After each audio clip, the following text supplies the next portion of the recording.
Hello, folks. Welcome to the State of the Market. This is David Russell, Global Head of Market Strategy at TradeStation Group. It's great to be with everyone.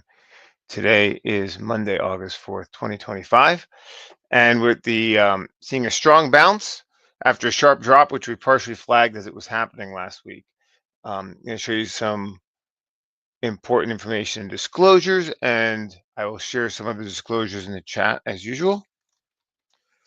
And we will also show you the standardized returns of some ETFs we're going to be talking about. So I want to also let you guys know that TradeStation is preparing to launch Titan X, the next generation of our trading platform. It isn't just a new model of our award-winning software, but a fresh trading paradigm that puts you in the cockpit like never before.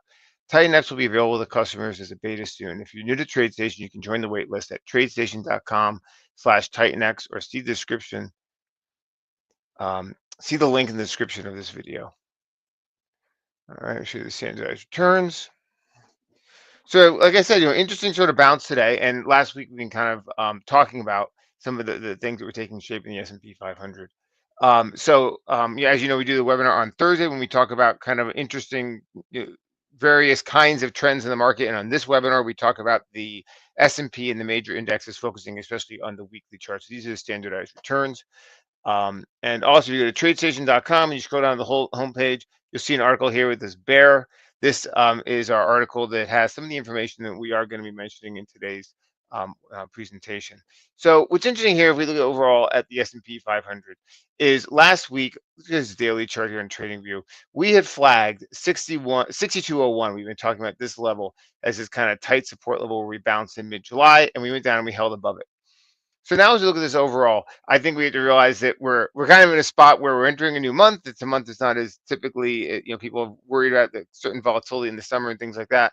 There's also now maybe the potential of the whole tariff sort of thing coming back more. And I think that's something that we're not as clear on. And it does have the potential now to be more of a sort of, drag on the market. And I just think that the main issue now is kind of, you can say a lot of things about earnings or the economy or, a lot of other things like that. But if we get back to the spot when tariffs are going to be a bigger, more powerful concern than we thought they were going to be a month or two ago, I think that does create a new kind of, or maybe not a new risk because we've seen it before, but it kind of revives some of the older risks. So I think that's an important thing to just kind of bear in mind. As you look at the overall situation right now, before I get into the individual index, I wanted to tell people that what is interesting is we are seeing utilities in particular breakout. We had talked about this being the cleanest kind of breakout, and it has been following through. We had flagged it following this breakout back here in the middle of July, and it's been the top performing sector pretty much since then. It's a very interesting sort of part of the market. So I think that's important to realize. Now, last week also we talked about the kind of potential topping pattern in gold, and that did not in any way kind of play out. Some of the information we saw last week brought this big rebound in gold. And I think what's interesting here is that the data last week was truly bizarre. It's very unusual to see the kind of revisions that we saw last week. And according to Goldman Sachs, outside of a recession or recession time, this is the biggest revision since 1968. So I think Goldman was including early 2021 when there was a bigger downward revision, but that was coming out of COVID and had all that kind of disruption. So I think it's important to realize is that overall here, we might have actually seen the bounce in the dollar kind of run its course. And it's also interesting if you look at today's article. I thought this was fascinating. This is the Fed Watch, and it basically shows that we went from having something like, a 62% chance of a rate cut to a 38% chance of a rate cut, back to an 87% chance of a rate cut, basically over the course of last week. So it really shows this is a truly unusual sort of, swing in sentiment and expectations because of that bizarre downward revision of some of the jobs numbers that were out there. Also this week, we're going to be waiting for President Trump to name a replacement for Fed Governor Kugler, and that can be a potential catalyst overall. And it's interesting today that Citi raised its price target on gold from 3,300 to 3,500. So I think that's also something where you just kind of put that back in. I look at different things, and coming out of the Fed meeting, there were signs that gold had kind of peaked, and now in many ways that pendulum might swing back the other way.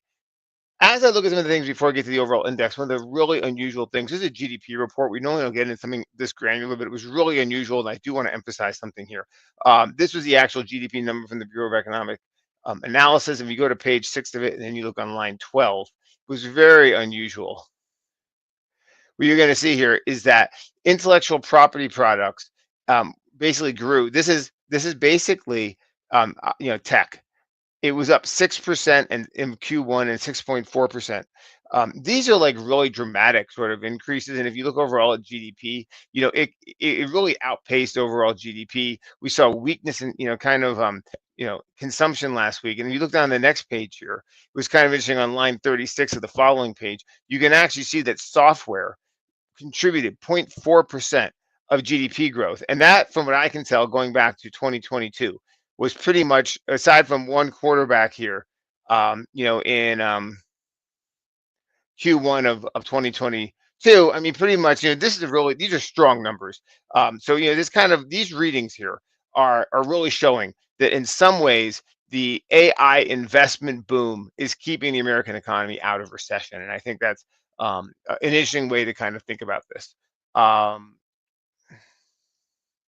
I also think, though, it's important to realize that in some ways, the job data last week might be overstating the weakness, and the reason is because it does seem to result from certain things with foreign-born workers leaving the workforce, and also, you can say all you want about payrolls, but at the end of the day, unemployment barely went up.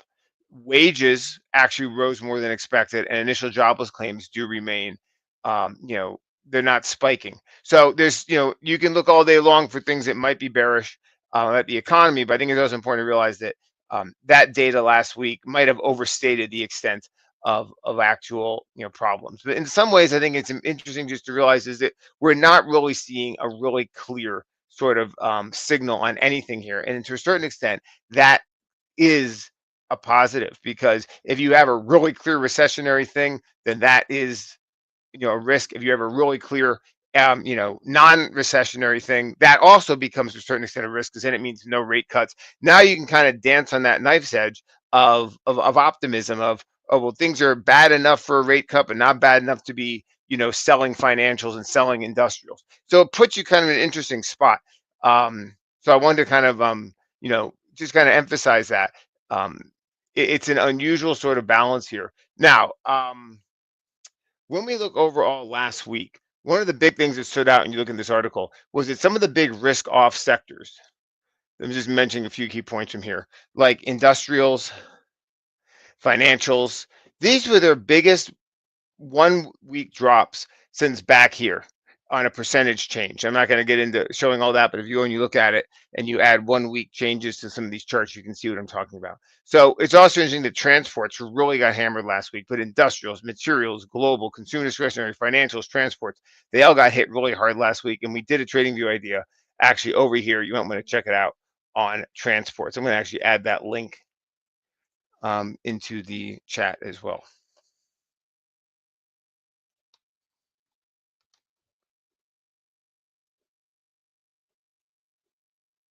I'm seeing some comments here. Hopefully you guys can follow. I'm seeing some people having trouble connecting to the stream. Hopefully though, I'm not able to diagnose it. I'm going to keep moving for now. All right. So this is the chart. Actually, I just want to mention a couple other things I think that were kind of interesting before we go on. First of all, it is interesting that there are certain companies that really are getting slammed by tariffs. I think we cannot overlook that. Things like some of these industrial companies, Stanley Black and Decker, really getting hit by tariffs. Things like Eaton was interesting. Actually, not Eaton. I'm sorry. Eastman Chemical. I mean, some of these companies got absolutely annihilated because they've been damaged by tariffs. And I think it's important to realize this company's business has really taken a hit because of the fact that basically with is less demand from China for certain chemicals that are used for polyester because of things like textile exports to the United States. So in some ways, if you hurt or if you kind of decrease production in China, you actually reduce demand for certain American products that actually go into those Chinese manufacturing supply chains. I think it's important to realize. But as we look out, I do think it's important to realize there's two things that are kind of simmering that I think are positive that I want to mention about the overall S&P here. One of them is the fact that today Trump is kind of leaning into um, India. He said we're going to raise tariffs in India and all that stuff. But what's really interesting is what he didn't say. He didn't say we're going to do anything with China. So I think right now he can kind of, he can kind of beat up on India because India is not very important for us as an overall market, a supplier to us, or I mean, not a lot of trade with India. We don't have strategic reliance on a lot of Indian products. I mean, we might to a certain extent, but I mean, like for China, there's a huge amount of things where we rely on them, and things like especially the rare earths and a lot of other consumer goods. India is, much less of an exporter to the United States, and so there's this whole question now of placing tariffs on countries that buy Russian oil. And that's, I think, one of the bigger kind of worries right now is they've been drifting in this direction of kind of using tariff policy to kind of as a geopolitical tool. And that's somewhat risky because the situation between Russia and Ukraine, there's no sign there that's really, getting better anytime soon. And if we want to basically be really strict on tariffs because of what Russia's doing, it could put us in a spot when we're forced to have really bad tariffs on China, and it could really box the market into something that is hard to be bullish about. However, if Trump just attacks India, not good, but overall, it kind of means I'm not going to touch that third rail, which is China. And I think that's actually kind of a positive. To see that Trump is not leaning into China, but he's kind of sticking with India means he can kind of, take a political stance, but at the same time, not go all the way into something that would be really bad for the market. So it does show a certain political will to not escalate things in a bad way. The other thing that's interesting, and there were more articles last week about this, is that there are some suggestions that the United States Supreme Court is on track to overturn these tariffs. It's not anything you could predict or anything like that, but what is interesting, if you look, there were articles last week about one of the lower appeals courts that were basically very much showing negative disapproval of these executively imposed tariffs. And one of the big things they talk about how it's coming from the executive and things like that. So the courts so far have been very negative on these tariffs. And there have been, I think it was Piper said a week or two ago that they think the Supreme Court's going to overrule them. So as we get into September, this could be more of something that becomes an issue. So I think it's also important to realize that there is that the geopolitical things last week, some of them felt somewhat frightening, but at the same time, we're not escalating with China today. And there is the potential for some of these things with the overall, down the road as we look out into the autumn, there is a potential for some of these tariffs to maybe just not be as bad as we even think now. So tonight, Palantir reports earnings, Advanced Micro Devices reports tomorrow, and then after that, we kind of have a drift into CPI next week on Tuesday next week, which I think the 12th. Okay, now I'm gonna look at these actual overall indexes, the S&P 500. So first, look at the S&P on the weekly, as we always do on this webinar. And what's interesting to me here is that we basically have on this chart, we have here a bearish outside week, bearish engulfing week. Now, the honest truth is that candlesticks, in my opinion, have not been very useful signals. They're noteworthy, like, oh, wow, it's a bearish outside week, but they have not really given a lot of clear signals. It can just mean, wow, we had a healthy pullback. So I think what's interesting is the level we had emphasized was 62.01. And then below that, the next level I'm looking at is 61.75, which is basically the weekly close for the last week of June. That was 4th of July week, basically, right here. This is 4th of July week. And then these are the two following weeks. So it's interesting is we held above 62.01, and then we have more kind of potential support at 61.75. So I think right here, that's kind of the thing to bear in mind.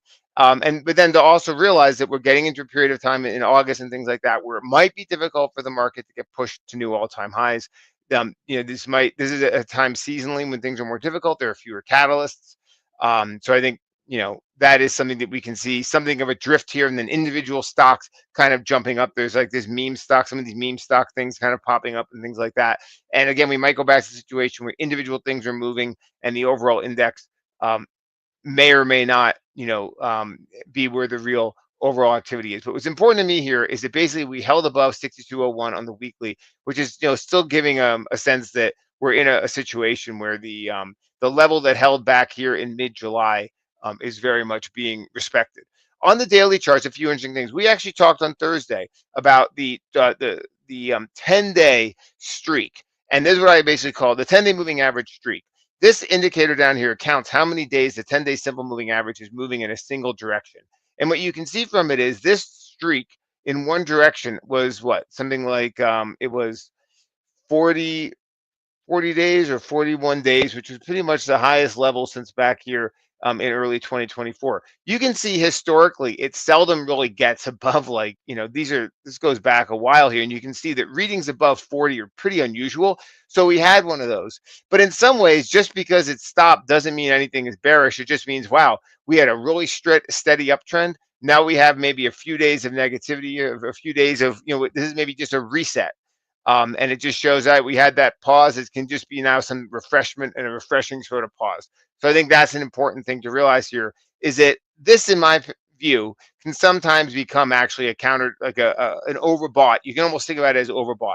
When this thing really gets over like 30, it kind of tells me that you're in a spot where the rally has been long in the tooth and it might need, some kind of pullback. But what's interesting about this is that now it's happened and now puts us in a spot where we went down into a decent kind of support zone and held, and we're now in this kind of range here. So I think this is actually something which does give a sense here that the kind of overbought complacent drift condition that was a risk is now somewhat fading. But what is interesting is last week we talked about this kind of megaphone formation. To me, this is what more of its problem, potential risk, is that here we have a bearish outside day and then a really big outside day.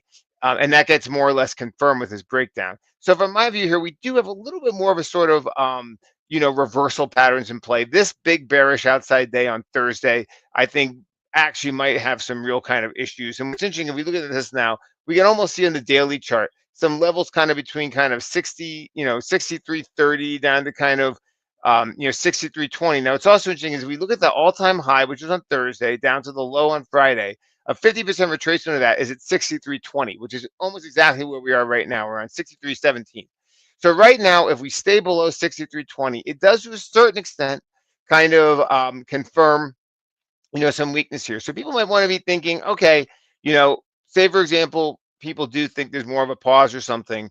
They might be looking for a test back down to kind of 62.01, like we had mentioned, or this level kind of down around 61.75 on the weekly. So I just think it's important to realize here that there is some potential here. If we do kind of pause, that it could just have some chopping down to these levels for a while, and then just kind of have a period of time when it stagnates, and then we get after this period of seasonal weakness, it could just be something over the summer when it's not as active overall. Just want to kind of point that out. Now, overall, here, this is the actual chart from our article today. This is a TradeStation platform. It's a static screenshot. But what's interesting about this is we show these two big outside days here, and then you can see that the breadth really broke lower. We saw a big increase in the number of new 52-week lows, a big decline in new highs, the advanced decline line, drifting actually lower. So sometimes what you actually see is you just see the breadth kind of break down, and it can look really terrible for a while. You see, the breadth looks really bad, and the overall price doesn't go down that much. But that actually sometimes can replace for a pullback. So instead of getting a sharp pullback, you just get a period of languishing and of poor breadth, which then after a while is followed by some kind of overall positive move. So I want to just point out here that I think it's kind of interesting that I think it's very interesting to me. The thing that most stands out to me today is the way Trump is really beating up on India, because it tells me that he's going to rhetorically kind of target them, but then where it really matters, that is not where we actually see the I think people were worried about we were going to have some kind of news on China, and that has not been the case. And so I think that's just, to me, the big news is the no news on China. All right, now the Qs, interesting here because this is essentially just holding a kind of some similar levels. And what's interesting, all right, now this level, I'm starting to see on multiple charts we're going to get to. The level from 2 weeks ago, the week that began July 21st, basically the last full week of July, this level here is exactly where we opened today. So this is a potentially positive sign that shows we're finding support at a recent low, relatively bullish on the Qs here from my view. So overall, this is something here where it's finding support at a higher low. This candle, this bearish outside day is more outside week is pretty much, it's not confirmed to the downside. It just turns into this big sort of you know, big big smear on the chart, but it doesn't actually amount to very much because we opened well above it and we've retraced more than half of it here. So I think this is actually something that's kind of interesting here, and might actually kind of keep people in a more bullish kind of mindset for the cues here. Now the Dow is interesting because this has been kind of stuck, but now look at the Dow holding this level from back here in February, and now we could be in a spot here where actually the Dow is getting ready to break out. We've gone down and held this level. And from my view here, this might be a spot where, the next kind of event. Now, I'm not sure what it can be. Like I said, CPI next week. Then we get toward the end of the month, we get to Jackson Hole.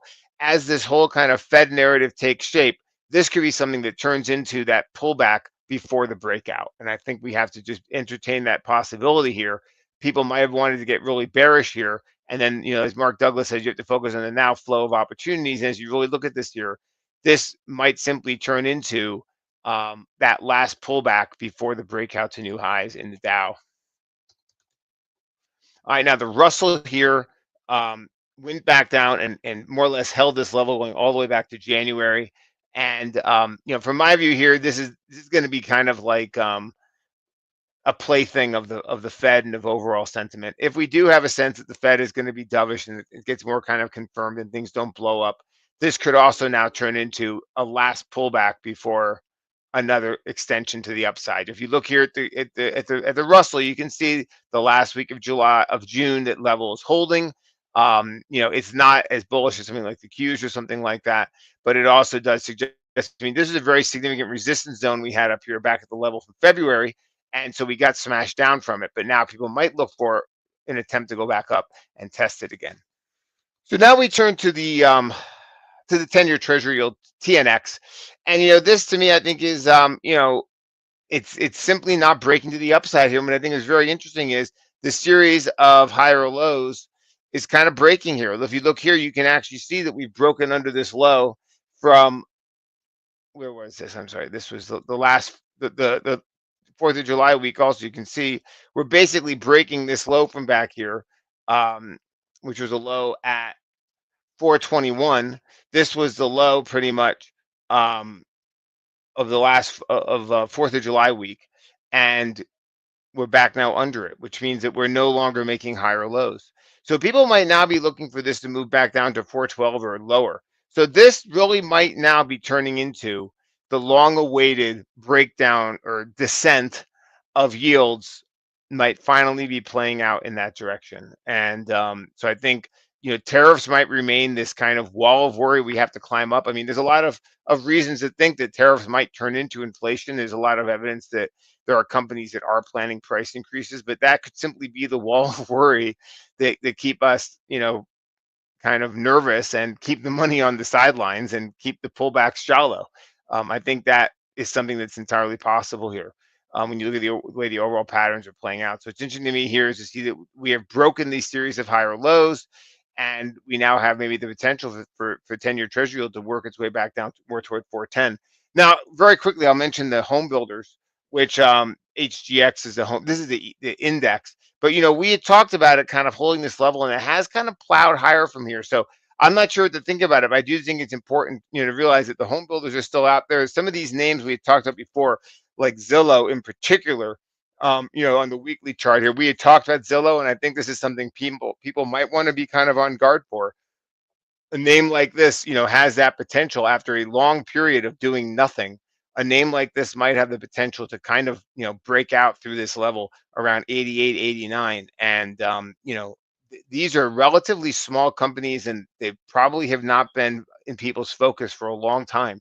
So I think names like Zillow, Compass, COMP, these are the names that I've been kind of mentioning. Compass had a strong earnings report last week. I mean, these are companies I think that are not on a lot of people's radar, but they are showing signs of the beginnings of something more kind of substantive. So um, I did a trading view idea on Zillow a couple weeks ago, and it's been grinding higher since. So the housing thing might actually be the thing that comes out of left field and does surprise people. I mean, it's had extreme negativity. All right. So the last one I was on was the TNX. DXY dollar index. Excuse me. Very interesting to me. We talked about this Elliott wave to the downside, and we had identified 99.5 as a level that people would want to see tested, and now that's happened. So I think right here we went up, we tested above that level all the way up over 100. This has now happened.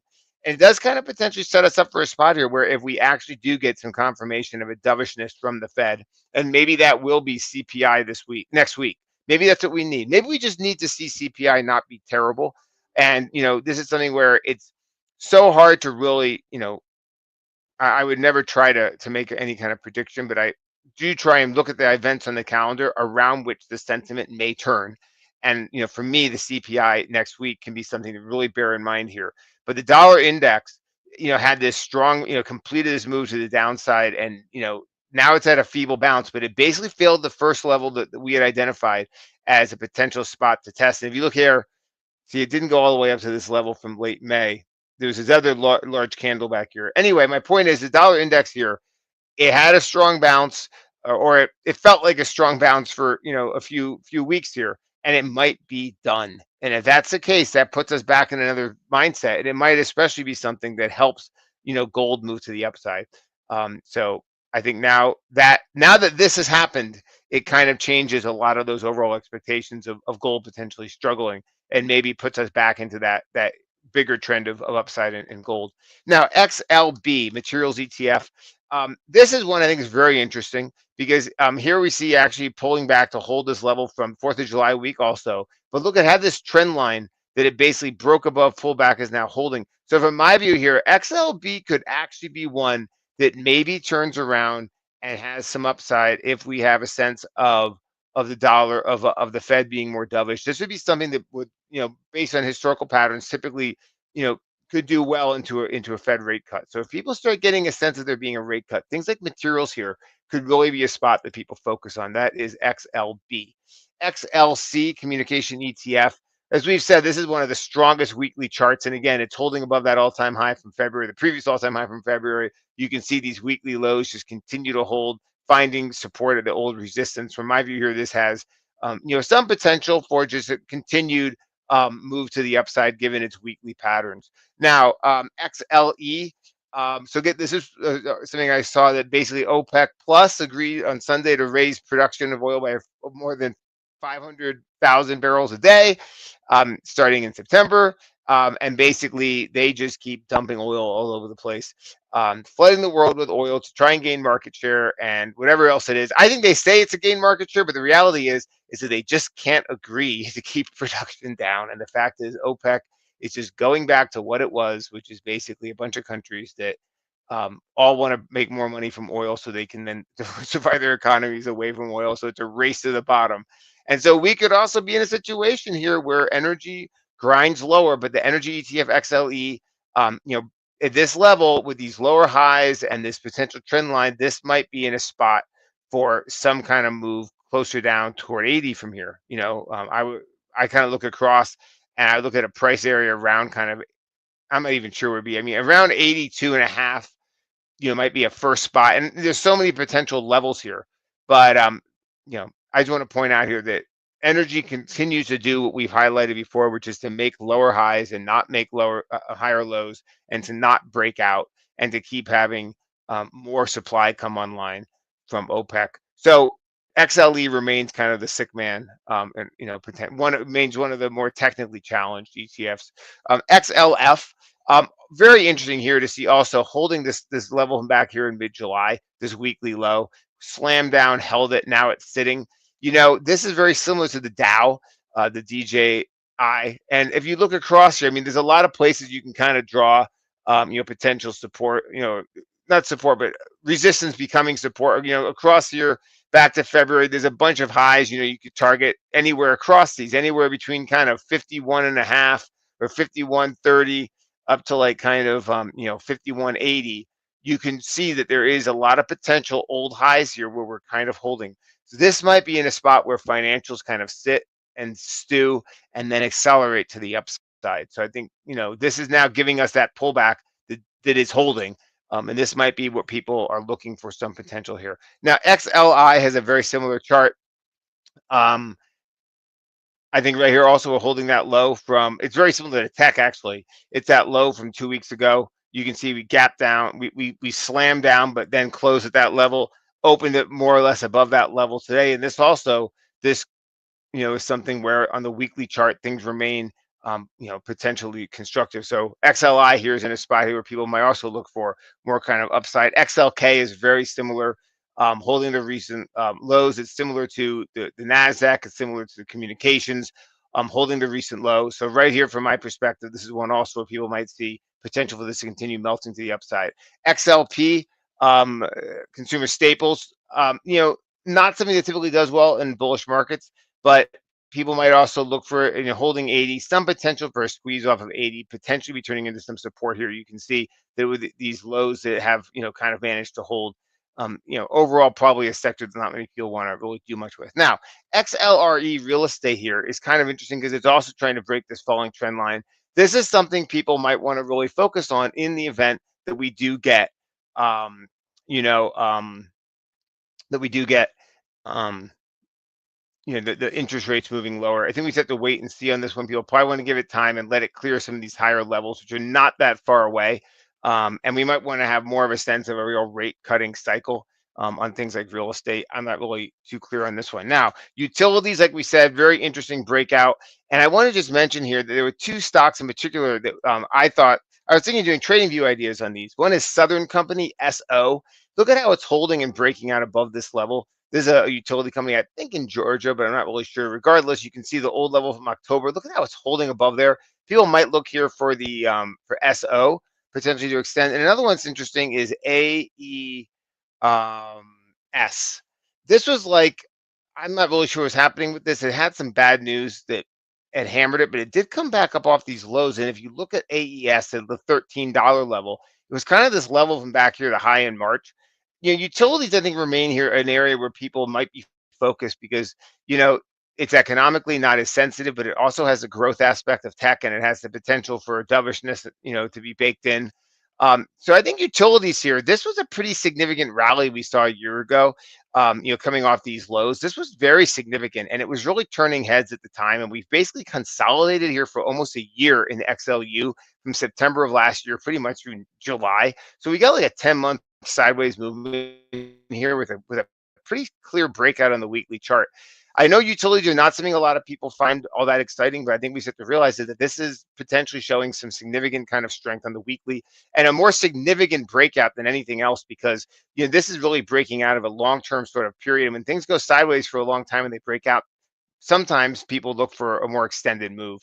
XLV healthcare remains kind of in a troubled spot. I thought it was interesting to see that certain companies, especially device makers like it was BRKR and Waters WAT. These are like companies that like are suppliers. These are like the picks and shovels of healthcare, and they've been struggling. And so I think it does kind of show when your picks and shovels are struggling, it shows your overall industry is kind of damaged. ALGN and Baxter last week had some of their biggest drops in a long time. So these are both healthcare. So healthcare remains a spot where the fundamentals really have struggled.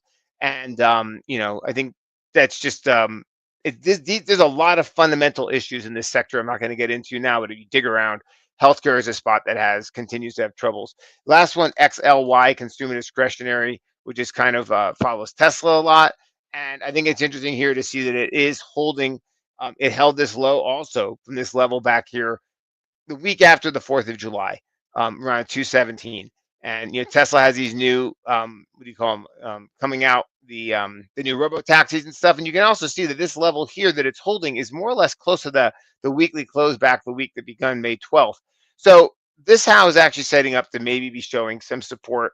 Went up, hit this kind of trend line. It failed, but now people sometimes things have to go up, fail, and then they come back. So I think what you realize here is that this market might be these might be some of the opportunities that the market is giving us. So those are the main things I wanted to talk about. Don't forget, we will be back on Thursday when we do market trends. We look at individual stocks and overall trends in the market. Hope everyone has a great day, and we'll see you on Thursday.